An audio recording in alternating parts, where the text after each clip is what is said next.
मैं professor A के वाजपेयी आप सभी विद्यार्थियों का इस 9वें वीडियो लेक्चर में स्वागत करता हूं। और ये वीडियो लेक्चर भी ईएसआर स्पेक्ट्रोस्कोपी से संबंधित है। और इस वीडियो लेक्चर में हम इस बात पर डिस्कशन करेंगे कि जो ईएसआर स्पेक्ट्रा होते हैं वो स्प्लिट क्यों हो जाते हैं, विभाजित क्यों हो जाते हैं। तो आइए इस लेक्चर को हम प्रारंभ करते हैं। पहले के जो वीडियोस हैं उसमें आपने देखा होगा कि ईएसआर स्पेक्ट्रोस्कोपी का क्या सिद्धांत है, स्पिन हैमिल्टोनियन क्या होता है इत्यादि। तो अगर बड़े संक्षेप में कहें तो एक अनपेयर्ड स्पिनिंग इलेक्ट्रॉन, जैसा कि यहाँ पे दिखाया गया है, और उसकी जो स्पिन है वो नीचे की दिशा में है, डाउनवर्ड है। तो कोई भी इस तरह का इलेक्ट्रॉन जब स्पिन करता है किसी भी दिशा में तो उसका एक स्पिन एंगुलर मोमेंटम होता है पीई, और उसी से संबद्ध एक मैग्नेटिक मूवमेंट होता है म्यू ई, जो कि बिल्कुल विपरीत दिशा में होता है। और जब बाहर से कोई भी मैग्नेटिक फील्ड नहीं लगाई जाती उस स्थिति में इस इलेक्ट्रॉन के, स्पिनिंग इलेक्ट्रॉन के, दो एनर्जी लेवल E1 और E2 डी जनरेट होते हैं, मतलब एक सी ऊर्जा के मान के होते हैं। परंतु जैसे ही बाहर से मैग्नेटिक फील्ड लगाई जाती है ये दोनों एनर्जी लेवल स्प्लिट हो जाते हैं E1 और E2 में, और इनके बीच का अंतर होता है डेल्टा E। अब ये इलेक्ट्रॉन E1 में है नीचे, और अगर हम चाहते हैं कि इस इलेक्ट्रॉन का ट्रांजिशन हो जाए और वो E2 में चला जाए तो उसके लिए बाहर से इसको हम एनर्जी देते हैं, और वो एनर्जी माइक्रोवेव रेडिएशन के रूप में होती है। और जब माइक्रोवेव रेडिएशन की एनर्जी एच न्यू आर इन दोनों E1 और E2 के ऊर्जा स्तर के अंतर के बराबर हो जाती है डेल्टा E के, तो उस कंडीशन को रेजोनेंस कहा जाता है। और जब रेजोनेंस होता है तो इसका अर्थ होता है कि ये जो इलेक्ट्रॉन है E1 में उसका ट्रांजिशन E2 में हो गया। इस प्रकार ये इलेक्ट्रॉन स्पिन रेजोनेंस स्पेक्ट्रोस्कोपी कार्य करती है। अब हम देखेंगे कि जो ईएसआर स्पेक्ट्रा होता है वो किस प्रकार उसको हम प्रदर्शित करते हैं, रिप्रेजेंट करते हैं।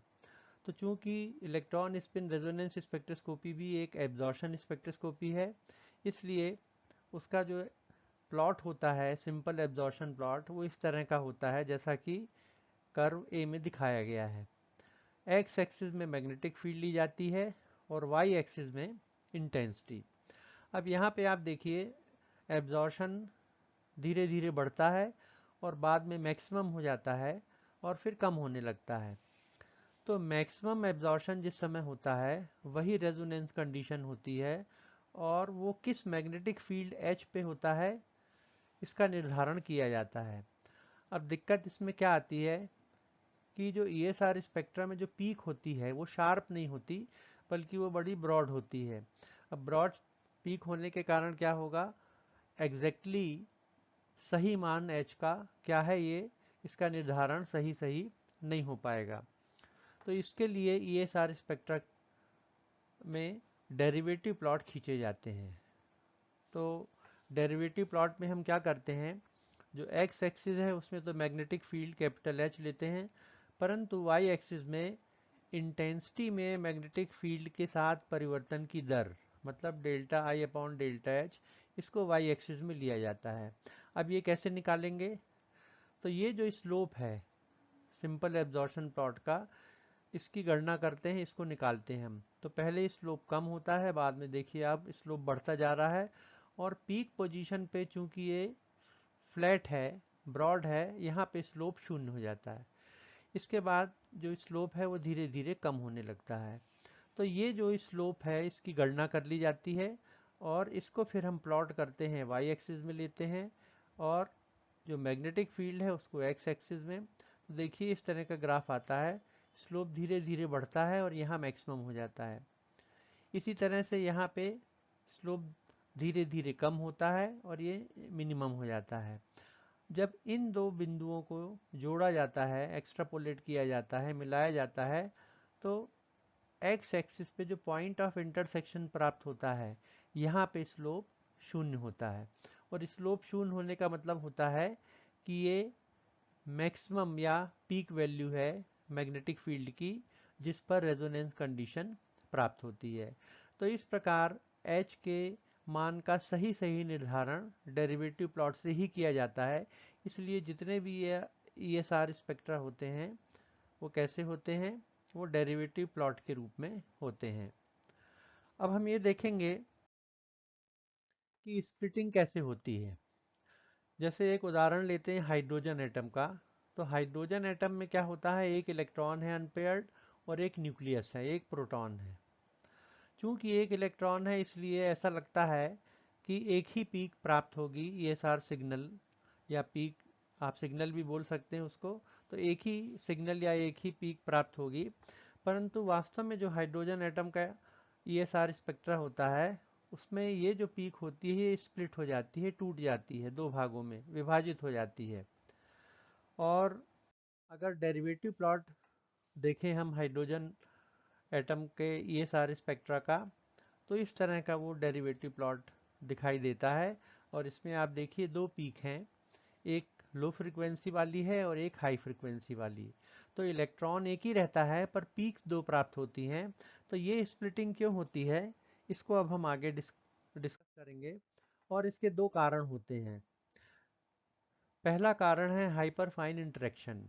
तो हाइपर फाइन इंटरेक्शन देखिए क्या होता है, ये तो इलेक्ट्रॉन हो गया और इसकी स्पिन नीचे की तरफ है, मैग्नेटिक मूवमेंट ऊपर है, और उसके बाजू में ये न्यूक्लियस है। जैसे हाइड्रोजन एटम का अगर उदाहरण ले लें, तो हाइड्रोजन एटम की जो न्यूक्लियर स्पिन है उसकी दिशा ऊपर है और उसका मैग्नेटिक मूवमेंट भी ऊपर है।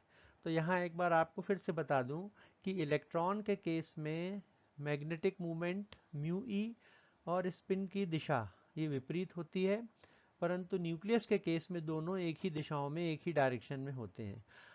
अब ये मैग्नेटिक मूवमेंट है म्यू ई इलेक्ट्रॉन का और ये म्यू एन है न्यूक्लियस का।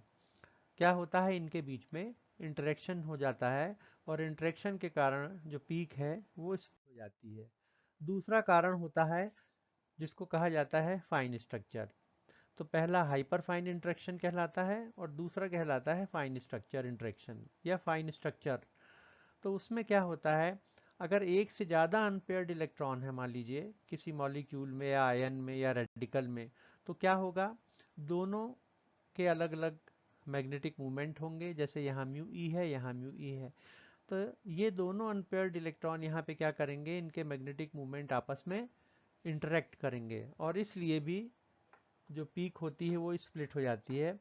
और एक अन्य कारण भी होता है कि जो इलेक्ट्रॉन का स्पिन मोशन है जैसा ये दिखाया गया है और उसके ऑर्बिटल मोशन के बीच में भी इंटरेक्शन होता है। परंतु इस वीडियो लेक्चर में हम केवल बात करेंगे हाइपर फाइन इंटरेक्शन की, मतलब इलेक्ट्रॉन और न्यूक्लियस के बीच होने वाले इंटरेक्शन की। अब जैसे हमने स्पिन हैमिल्टोनियन में किया था, दो इलेक्ट्रॉन लिए थे अनपेयर्ड और दो न्यूक्लियस, और मैग्नेटिक फील्ड में उनका इंटरेक्शन हमने देखा था और टोटल एनर्जी कितनी है उसकी गणना की थी। तो यहाँ पे आप देखिए जो मैग्नेटिक फील्ड है वो इलेक्ट्रॉन से इंटरेक्ट करेगी, न्यूक्लियस से भी करेगी, दोनों इलेक्ट्रॉन भी आपस में करेंगे, दोनों न्यूक्लियस भी करेंगे और स्पिन ऑर्बिटल मोशन भी करेंगे। इस प्रकार कुल 6 इंटरेक्शन हो जाते हैं और इन इंटरेक्शंस को हम कैलकुलेट करते हैं और उसके बाद हम स्पिन हैमिल्टोनियन के मान की गणना करते हैं। पर जो मेजर इंटरेक्शन है, जो माइनर होते हैं उनको छोड़ देते हैं, तो मेजर इंटरेक्शन केवल 4 होते हैं। मैग्नेटिक फील्ड और इलेक्ट्रॉन, इलेक्ट्रॉन और न्यूक्लियस के बीच में, दो न्यूक्लियस के बीच में और दो इलेक्ट्रॉन के बीच में। और आपको अगर याद हो तो स्पिन हैमिल्टोनियन में हमने जो मैग्नेटिक फील्ड ली थी उसको बी लिया था। तो ये 4 तरह के इंटरेक्शन होते हैं और ये चारों से मिलकर इनको जब जोड़ा जाता है, सम अप किया जाता है, तो स्पिन हैमिल्टोनियन का इक्वेशन हमको प्राप्त होता है। और ये इक्वेशन यहाँ पे स्पिन हैमिल्टोनियन का लिखा हुआ है। अब चूंकि हाइड्रोजन एटम के केस में जो अभी हमने लिया है उसमें केवल एक इलेक्ट्रॉन है और एक न्यूक्लियस है, इसलिए 4 में से 2 इंटरेक्शन कैंसिल हो जाएंगे। कौन कौन से कैंसिल हो जाएंगे, एक तो S D S. S D S का मतलब होता है दो इलेक्ट्रॉनों के बीच में होने वाला इंटरेक्शन, और आई क्यू आई क्वेड्रोपोल इंटरेक्शन, इसमें दो न्यूक्लियस के बीच में होने वाला इंटरेक्शन ये भी जीरो हो जाएगा। इसलिए जीरो हो जाएगा ये, क्योंकि ना तो दो इलेक्ट्रॉन है हमारे पास और ना दो न्यूक्लियस हैं, इसलिए दोनों टर्म कैंसिल हो जाएंगी। और अब जो मॉडिफाइड स्पिन हैमिल्टोनियन इक्वेशन है वो ये आपको मिल जाएगा। चूंकि स्पिन हैमिल्टोनियन ऊर्जा को व्यक्त करता है, इसलिए इसको आप सरल रूप में इस तरह से लिख सकते हैं, E equals to g e beta e into m s plus M I A M s. देखिए यहाँ पे जो S है उसको हमने ms के रूप में व्यक्त किया है, स्पिन क्वांटम नंबर इलेक्ट्रॉन का, और जो I है वो न्यूक्लियस का स्पिन क्वांटम नंबर है, उसको mi से। तो ये mi है न्यूक्लियस के लिए और ms है इलेक्ट्रॉन के लिए।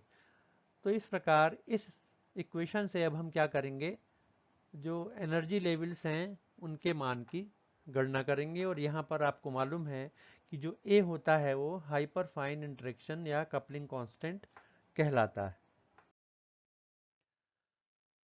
अब देखिए न्यूक्लियस और इलेक्ट्रॉन के जब इंटरेक्शन होता है उनके मैग्नेटिक मूवमेंट्स के बीच में, तो किस प्रकार स्प्लिटिंग होती है। तो आप यहाँ से शुरू करिए। ये अकेला इलेक्ट्रॉन है और इसके पास दो एनर्जी लेवल हैं, दोनों डिजनरेट हैं। जब मैग्नेटिक फील्ड लगाई जाती है तो ये दो एनर्जी लेवल E1 और E2 में सेपरेट हो जाते हैं। परंतु जब न्यूक्लियस भी आ जाता है साथ में, तो किस तरह से इंटरेक्शन होता है। देखिए ये जो इलेक्ट्रॉन है इसकी स्पिन नीचे की तरफ है, यहाँ पर भी E1 में भी और E2 में भी। अब ये जो पास में न्यूक्लियस है, एक कॉम्बिनेशन तो ये बैठता है कि इस इलेक्ट्रॉन की स्पिन ऊपर, इस न्यूक्लियस की स्पिन ऊपर की तरफ हो और ये वाला जो न्यूक्लियस है इसकी स्पिन नीचे की तरफ हो। तो दो कॉम्बिनेशन है, न्यूक्लियस की स्पिन ऊपर है और न्यूक्लियस की स्पिन नीचे है, परंतु इलेक्ट्रॉन की स्पिन दोनों में नीचे है। इनको E1 कहा है और इसको E2। इस तो अब यहाँ पे आप ध्यान ये देंगे कि इलेक्ट्रॉन की स्पिन नीचे है, मतलब उसका मैग्नेटिक मूवमेंट ऊपर है। यहाँ पे न्यूक्लियस की स्पिन ऊपर है, मतलब मैग्नेटिक मूवमेंट इसका ऊपर है। तो दोनों मैग्नेटिक मूवमेंट जब पैरेलल होते हैं तो अपने को लोअर एनर्जी मिलती है। और यहाँ पे देखिए मैग्नेटिक मूवमेंट ऊपर की तरफ है और यहाँ पे इसका मैग्नेटिक मूवमेंट न्यूक्लियस का नीचे की तरफ। तो ये एंटी पैरेलल हैं, तो हायर एनर्जी मिलती है। तो पैरेलल होंगे तो लोअर एनर्जी, एंटी पैरेलल होंगे तो हायर एनर्जी। तो इस प्रकार ये E1 E2 होता है। अब यहाँ पे देखिए आप, इलेक्ट्रॉन की स्पिन ऊपर है। अब न्यूक्लियस के साथ उसके दो कॉम्बिनेशन होंगे। न्यूक्लियस की स्पिन नीचे की तरफ है ताकि उसका मैग्नेटिक मूवमेंट भी नीचे हो।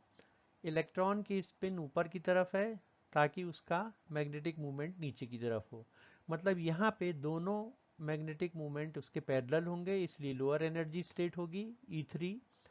और यहाँ ऊपर जो E4 है उसमें आप देखेंगे दोनों की स्पिन एक ही डायरेक्शन में है।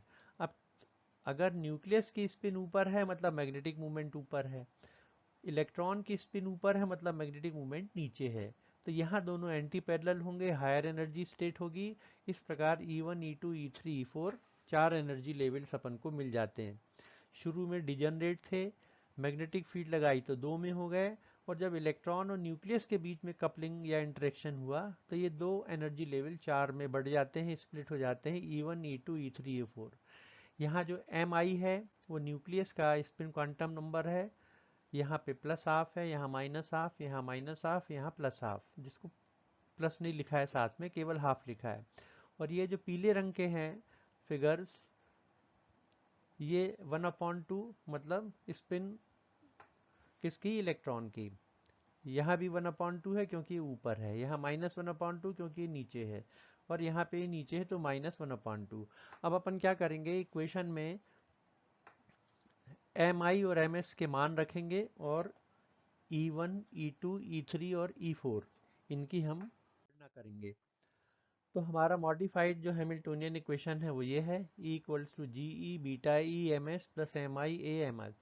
यहाँ एम एस के मान लिखे हैं इलेक्ट्रॉनों के लिए और यहाँ एम आई के मान लिखे हैं न्यूक्लियस के लिए। अब आप मान रखते जाइए, जैसे जैसे E1 से शुरू करें अगर हम, तो यहाँ हम लिखेंगे E1 equals to g e beta e, और एम एस का मान रखना है। तो एम एस कितना है, माइनस हाफ है, यहाँ पे ये देखिए माइनस हाफ आ गया। फिर plus M I A M S, A तो कांस्टेंट है, hyperfine interaction constant. M I का मान यहाँ पे देखिए प्लस हाफ है और एम एस का मान माइनस हाफ है, तो plus half into minus half हो जाएगा -1/4a। ये क्वेश्चन नंबर 5 हो गया E1 के लिए। इसी प्रकार E2 में एम एस का मान और एम आई का मान रखिए तो आपको इक्वेशन नंबर 4 मिलेगा, फिर आपको 3 मिलेगा, फिर आपको 2 मिलेगा। तो lower energy state E1, E2, E3, E4 के ये इक्वेशन 5, 4, 3, 2 हो गए। तो चारों एनर्जी लेवल्स के हमने मान निकाल लिए। तो इसमें आपको कुछ नहीं करना है, ये बेसिक अपना हैमिल्टोनियन इक्वेशन है और इस मॉडिफाइड फॉर्म में है। केवल दो टर्म है इसमें। आपको प्रत्येक energy level E1, E2, E3, E4 के लिए केवल ms का मान रखना है जो पीले रंग से दर्शाए हैं इलेक्ट्रॉन के लिए, और आपको न्यूक्लियस के लिए mi का मान रखना है जो लाल रंग से दर्शाए हैं।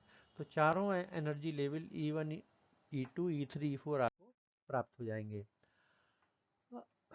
अब चूंकि चार एनर्जी लेवल हैं तो दो ट्रांजिशंस होंगे। एक ट्रांजिशन होगा E1 से E4। जब बाहर से माइक्रोवेव रेडिएशन लाएंगे हम तो दो ट्रांजिशन संभव है यहाँ पे, एक E1 से E4, ये देखिए हरे रंग से दर्शाया गया है, और इनके बीच का जो ऊर्जा का अंतर है वो होगा डेल्टा E डैश। दूसरा जो ट्रांजिशन है E2 से E3, उसके लिए डेल्टा E का मान होगा डेल्टा E डबल डैश। तो ऊर्जा में होने वाला परिवर्तन यहाँ डेल्टा ई डैश है और यहाँ डेल्टा ई डबल डैश है। चूंकि ये बड़ा है, ये लेंथ ज़्यादा है, एनर्जी का डिफरेंस ज़्यादा है, इसलिए डेल्टा ई डैश बड़ा होता है और डेल्टा ई डबल डैश छोटा होता है। अब डेल्टा ई डैश का मतलब होता है E4 में से E1 को घटाइए, और डेल्टा ई डबल डैश का मतलब होता है कि आप E3 से E2 को घटा दीजिए। तो डेल्टा ई डैश निकालने के लिए आप क्या करेंगे, इक्वेशन 2 से इक्वेशन 5 को घटा देंगे, तो आपको डेल्टा ई डैश बराबर ये इक्वेशन मिल जाएगा, जी e beta E plus half ए, इक्वेशन नंबर 6। या इसको अगर फ्रीक्वेंसी में कन्वर्ट करेंगे आप तो एच से डिवाइड कर देंगे तो आपको ये फ्रीक्वेंसी की टर्म में मिल जाएगा, यही इक्वेशन 1/h कर दीजिए और बाकी की जो राशि है वो वैसे ही लिख देंगे अपन, इक्वेशन नंबर 7। इसी तरह से डेल्टा ई डैश अगर निकालना हो आपको तो E3 माइनस E2 निकालना पड़ेगा। इसका अर्थ होगा कि इक्वेशन 3 से अपन इक्वेशन 4 को घटा देंगे तो आपको ये टर्म मिल जाएगी, डेल्टा ई डबल डैश बराबर जी e beta E minus 1/2a। अब यहाँ ध्यान देंगे आप, यहाँ प्लस हाफ ए आया था ये ऊपर और यहाँ पे माइनस आता है। इसको फ्रीक्वेंसी में कन्वर्ट करेंगे तो h से डिवाइड कर दीजिए तो 1/h, और बाकी की जो पूरी राशि है आप वैसा ही लिख देंगे। तो ये हो गया इक्वेशन नंबर 9। अब फ्रीक्वेंसी की टर्म में इक्वेशन 7 और 9 को अभी जो निकाले हैं अपन ने, अपन इस तरह से लिख सकते हैं, न्यू डैश इक्वल्स टू, ये हो गया हर्ट्ज फ्रीक्वेंसी की यूनिट में, और nu double dash equals to हो गया जी e beta E minus 1/2a। तो इक्वेशन नंबर 10 है वो हाई फ्रीक्वेंसी दर्शाता है पीक, और इक्वेशन नंबर जो 11 है वो लो फ्रीक्वेंसी पीक को प्रदर्शित करता है, क्योंकि यहाँ प्लस लिखा है इसका मान ज़्यादा होगा, यहाँ माइनस है इसलिए इसका मान कम होगा।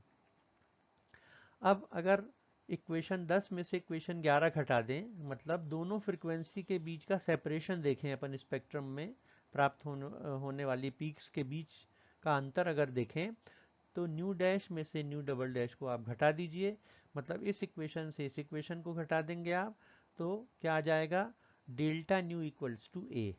मतलब दोनों फ्रीक्वेंसी के बीच जो इस पीक मिलते हैं उनके बीच का जो अंतर होता है, डिफरेंस होता है, वो ए के बराबर होता है, और ए को अपन क्या कहते हैं, हाइपर फाइन इंटरेक्शन कांस्टेंट। तो दो पीक स्प्लिटेड ईएसआर सिग्नल्स के बीच का जो अंतर है वो हाइपर फाइन इंटरेक्शन कांस्टेंट ए के बराबर होता है। कई बार इस रूप में भी ये पूछा जाता है। अब अगर स्पेक्ट्रम में देखें आप तो ये हाइड्रोजन एटम का ईएसआर स्पेक्ट्रा है, ये हाई फ्रीक्वेंसी है पीक है, और ये लो फ्रीक्वेंसी पीक है, new dash new double dash, और इन दोनों का जो अंतर है, बीच का जो गैप है, वो कहलाता है interaction constant, hyperfine interaction constant A. और इसका मान आप देखिए ये आता है 506.7 जी, 506.7 G मतलब गॉस। इसको चाहें तो आप 0.05 टेस्ला में भी कन्वर्ट कर सकते हैं, तो ये एक ही वैल्यू है। तो आप अगर इस वैल्यू से इस वैल्यू को आप घटाएंगे तो आप देखेंगे कि 506.7 गॉस आता है।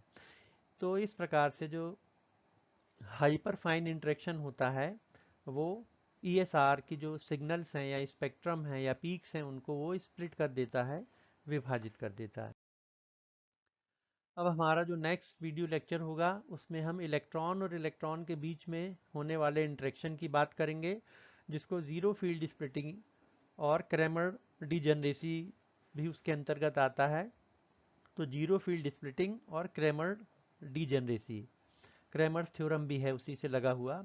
तो इनको हम अपने नेक्स्ट वीडियो लेक्चर में, जो आगामी वीडियो लेक्चर होगा, उसमें डिस्कशन करेंगे। तो आप इस चैनल को सब्सक्राइब भी कीजिएगा।